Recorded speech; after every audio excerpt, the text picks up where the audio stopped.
s'appelait tous les jours en WhatsApp. Je n'ai jamais vu mon fils aussi heureux qu'en Ukraine. C'est affreux de dire que mon fils était soldat en Ukraine et qu'il faisait la guerre, mais il était heureux.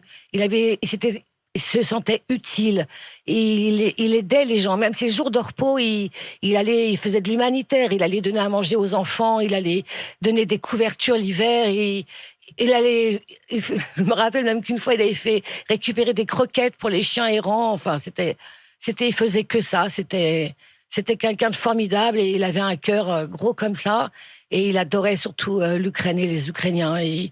Et c'est pour ça qu'au début, quand on m'a annoncé, j'ai su que mon fils avait disparu le 1er juillet.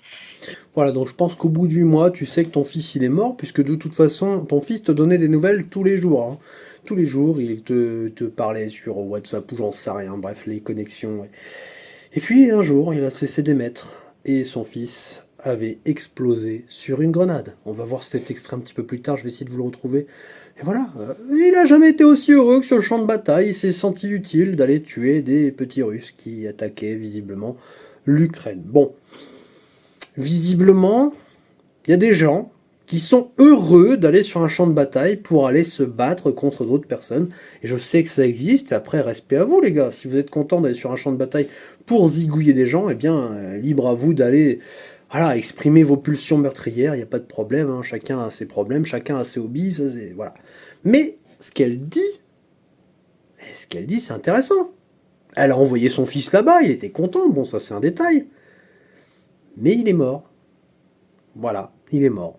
Donc, toutes les mamans et les papas, et puis les frères, les sœurs, les amis, les copines et les copains qui regarderaient cette vidéo, dites-vous bien que demain, si l'un de vos proches part sur un champ de bataille, eh bien, il peut vous donner des nouvelles comme ça tous les jours, toutes les 5 heures, toutes les 5 minutes, toutes les 5 secondes, même se connecter en direct avec vous et puis parler directement avec vous sur le champ de bataille.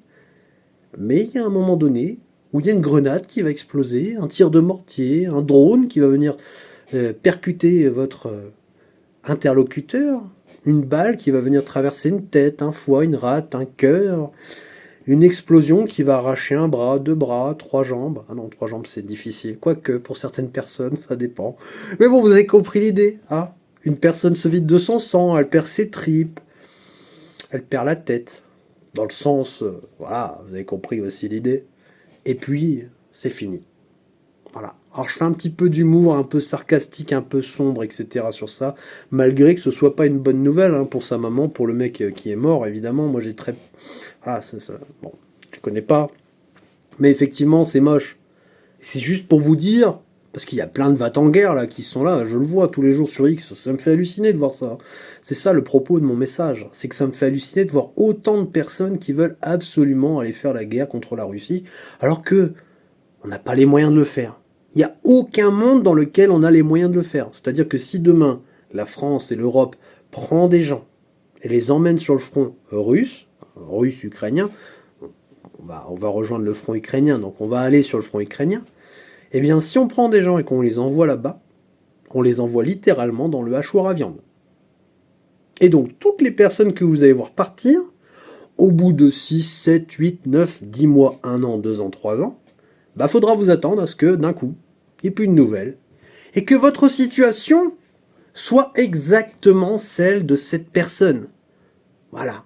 Et elle est sur un plateau en train de témoigner. Mon fils était heureux, mais il est mort. Voilà. Et dans l'hypothèse où vous reviendrez en vie, je peux vous dire que normalement, vous partez, vous êtes un homme ou une femme, parce que maintenant on envoie aussi des femmes sur le champ de bataille, pourquoi pas, et même des enfants, hein, puisque les jeunes de 18 ans en Ukraine sont littéralement raflés pour aller sur les champs de bataille se faire exploser la tronche, mais bon, ça c'est un détail, on n'en parle pas. Mais si tant est que vous en reveniez vivant, même pas esquinté, hein, parce que là, attention, là, on peut vraiment revenir très très esquinté, mais vous revenez vraiment, voilà, vous partez, vous avez aucune cicatrice quand vous revenez.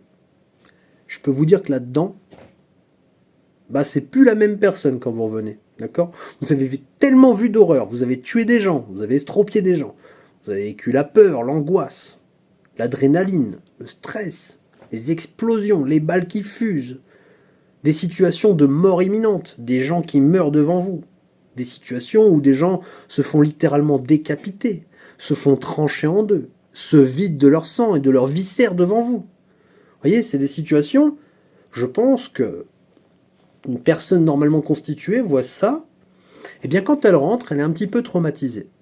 À moins qu'effectivement vous soyez un peu zinzin. Mais dans l'hypothèse où vous êtes quelqu'un de normal, normalement quand vous revenez du champ de bataille, vous êtes quelqu'un d'autre. Et ça, on ne pourra plus jamais vous l'enlever. D'accord ?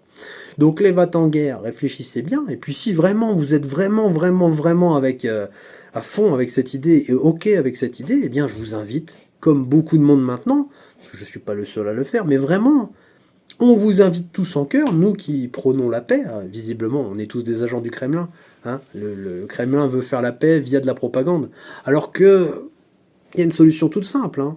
Si on est le Kremlin, si on est Poutine, si on veut vraiment forcer les Européens à faire la paix, et l'Ukraine, bah, on a juste à signer un bout de papier, on dit c'est bon, on fait la paix. Il n'y a pas besoin de passer par des moyens détournés pour forcer le peuple européen à faire la paix. Enfin, vous êtes fous en fait. Croire que les gens qui prônent la paix, ce sont des agents du Kremlin, vous êtes là, hein, vous êtes là à ce niveau-là, là vous y êtes, hein, vous êtes même au niveau supérieur, là vous êtes passé au niveau Élysée. Bon, dans tous les cas, si vous êtes d'accord avec ça, eh bien, prenez un pactage, prenez un premier billet pour un train, juste un billet, hein, c'est-à-dire un aller simple, et puis allez vous battre sur le champ de bataille ukrainien. Et puis potentiellement, vous reviendrez peut-être dans quelques années avec une toute autre vision de la guerre. Mais allez-y, allez-y. Moi, je n'ai aucun problème, je vous laisse partir et je vous dis bonne chance.